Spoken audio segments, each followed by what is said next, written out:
What's going on, everyone? Welcome back to the spot. We kick back and react to all kind of different things. All right, so what we got going on today? We're here with deGrasse Tyson and Star Talk. The topic today is what's up with superconductors. All right, let's go ahead and jump into this. Another Star Talk deGrasse Tyson explainer video. Love them. Let's go. Hey, you ever wonder about superconductivity? With possibly one of the most important scientific breakthroughs of the 21st century. It was claimed to herald a monumental breakthrough. Some are calling it the holy grail of chips, a superconductor. You might have heard about conducting materials. Metal is a commonly used conductor. Copper is relatively inexpensive. It's bendable, so you can make wires out of it. And basically electrons move through the copper and it carries electricity. But you need a force to make that happen. You need a voltage that will drive a current. Okay. So as the electrons move through the medium, because it doesn't have to be copper, it could be gold. Gold is a nice conductor of electricity. If it conducts, as the electron moves, it gets resistance from the material itself. And that resistance slows down the current. If it eats it, what does it then do with it? It heats up the wire, and the wire gets hot. So, for many circuits, if you feel the wires after a time, they feel warm. This is electrical resistance to the movement of those electrons. Huh. I've always wondered. I mean, it was obvious. I just thought that, you know, electricity equaled like source of heat. It's just traveling through. So it's getting hotter because it's forcing the current to slow down. Interesting.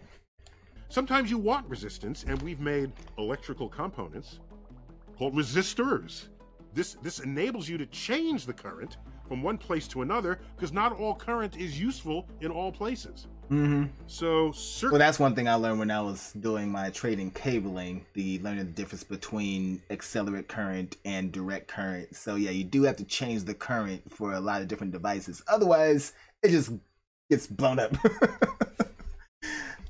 Circuit boards have all manner of circuit components, and it includes resistors for just this purpose.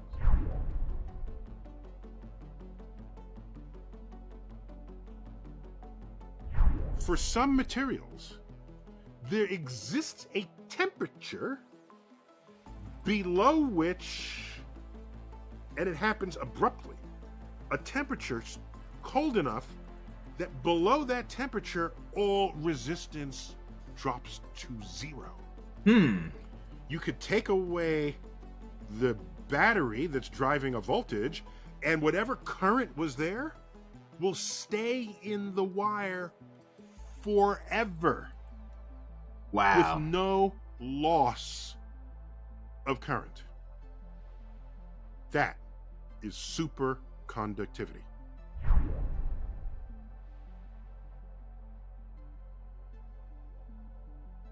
So, superconductivity is something you would want, driving an electrical grid with no loss of current. There's lost current moving electricity from one place to another. And so if you could embed the entire electrical system in a very cold vat of liquid nitrogen, and you made all of your wires out of a material that would go superconducting at the temperature of liquid nitrogen, we would have no current losses anywhere.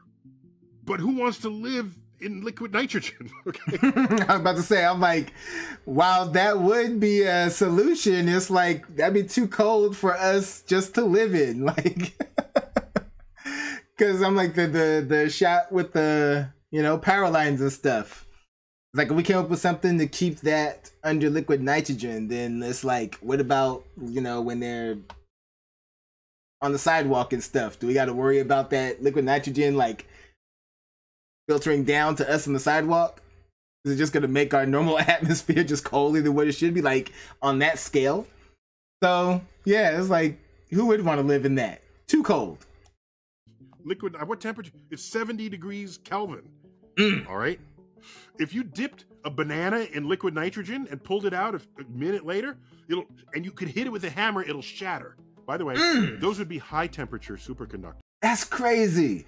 And that example right there is crazy to me because I like making like protein smoothies and stuff. So I like to freeze my bananas and everything just so I don't have to put more ice in there. I freeze whatever vegetables or fruits I'm going to use, so they are like my ice, so I have to put extra ice because I don't like too much ice because it makes things bland to me. And even then, even when I freeze as much as possible, when I'm chipping away at the banana, it's like stuff is scraping off. It's like frozen but not frozen. It's weird. So the fact that that temperature is freezes the banana to the where it shatters, that's wow. At that cold temperature, those are high temperatures. Because most of the traditional superconductors don't go superconducting until they are down around 10 degrees Kelvin, 5 degrees Kelvin, 3 degrees Kelvin, okay? And that's cold. No, you can't walk around with something that's 4 degrees Kelvin.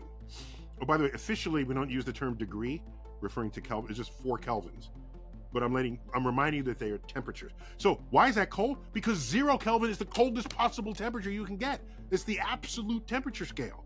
0 on the absolute scale has no negative temperatures. All right? That is the coldest you can possibly be.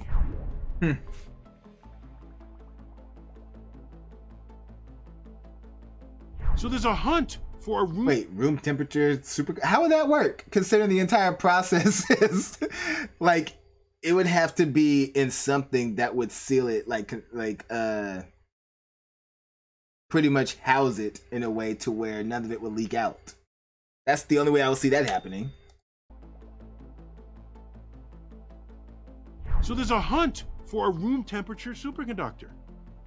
The problem is many of them are made of ceramic, the ones that are approaching room temperature. And ceramic, it tends to be brittle. Our electrical system is made of wires that bend and go around corners and through conduits and pipes and up into your equipment and into circuit boards. Ceramic has a way of breaking if you bend it at all. So it is not clear how we would use ceramic superconductors in our culture relative to how we've been using electricity to this day. It's not clear how one would replace the other, or maybe we'd have to invent a whole new way of thinking about electrical components so that it's no longer in the context of wires. I don't know. But it is a frontier of material physics, and the industrial applications in controlled settings are limitless. The question is whether it is portable to all of society. Well, I would think that we just need to be on the hunt for a more durable material that could house it. Like if ceramic can house it and it's too brittle, then we need to figure out what material. Maybe we need to mix the raw material for ceramic with something else that will make it stronger. Hopefully that doesn't counteract its purpose with housing the liquid nitrogen. So I don't know. I'm just throwing stuff out there. Maybe some super genius will figure it out in the next couple of years. I'm just over here spitballing it, random stuff. But I'm just like, maybe, yeah, replacing wires with something else that's not. But then how would you do that? That would be, it's something that we haven't figured out how to do thus far. That's where we're at. But I hope we figure it out soon, because if we get this, could you imagine how much that would change everything in terms of how we use our energy?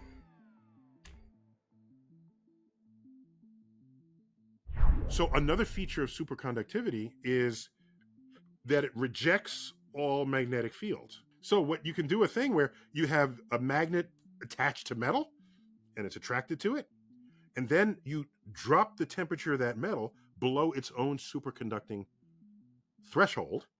And at that point, the magnetic field that had been penetrating it gets rejected out of it, and the magnet then begins to float on top of it. By the way, in Texas, Waxahachie, Texas, we began digging a hole to build the largest particle collider in the world that was going to use superconducting materials for the magnetic field that would be accelerating the charged particles to make the most powerful particle accelerator in the world, and it was called the Superconducting Super Collider. The initial funding began in the 1980s under President Reagan, and then early 90s, Congress cut the budget. And the Center of Massive Particle Physics moved to Europe, to Switzerland, to the European Center for Nuclear Research. CERN is their acronym, and they then made the next round of discoveries. Oh man, I want to know what politician is kicking themselves in the butt right now. I really do. Or a group of politicians thinking about this. Because, you know, it's always clout chasing in politics. We always want to be the ones behind something. You cut budgets to move it to something else, and that project you cut is successful in a whole other country, make you look like a clown. I really want to know who cut the budget. I just want to know. I just like be like a fly on the wall hearing them go on about that. Like, you really cut the budget to this, and now look. Oh, it's just hilarious to me. Here in the United States. Oh, why did we cut the funding? Oh, if you look at the report, it says, oh, it's cost overruns, can't do it, cost this, cost that. Oh yeah, really? Really? Oh, like really? Yeah, really? What else happened in like 1989, peace broke out in Europe. That's what happened. The Cold War ended. Oh, gone is the funding for the physics that we had so thoroughly funded for the entire 20th century. So no, the report doesn't say peace broke out, we don't need physicists anymore. No, it doesn't say that. Yeah, you say that, you make yourself look stupid. It's like, just because peace is here, they're gonna blame it on the money. We don't have the funding. No, you don't have the interest. That's what that is. You don't care enough about it, and you only cared enough about it when it was all about basically, you know, a dick measuring contest with other countries. That's when you cared about it. When it was no longer that, you got the funding, and then you made yourself look like fools when someone else picked it up and did what we should have been doing over there. I swear, this government is such an embarrassment. But that happened right around that time. Just saying. Just saying. So that would have been a scientific application fully exploiting superconducting materials to make the most powerful magnetic field you can to accelerate the particles and make the most powerful atom smasher the world had ever seen. Anyhow, that's what's up with that. This has been Star Talk. Neil deGrasse Tyson, your personal astrophysicist, with another What's Up With That? They'll let you know the reasons we fall behind other countries in technology, because those who run this country really only care about a good dick measuring contest. Beyond that, they don't care. And they'd rather put their money somewhere else that'll benefit them personally. Oh, man. All right, y'all. Y'all know what to do. Go down in the comment section. Let me know what y'all thought about this one. Let me know what you'd like to see me react to next. Hit that like button before you go. Share this video with everyone you know. And subscribe if you haven't done so already, all right? So, till next time, take care of yourselves. And I'm out of here.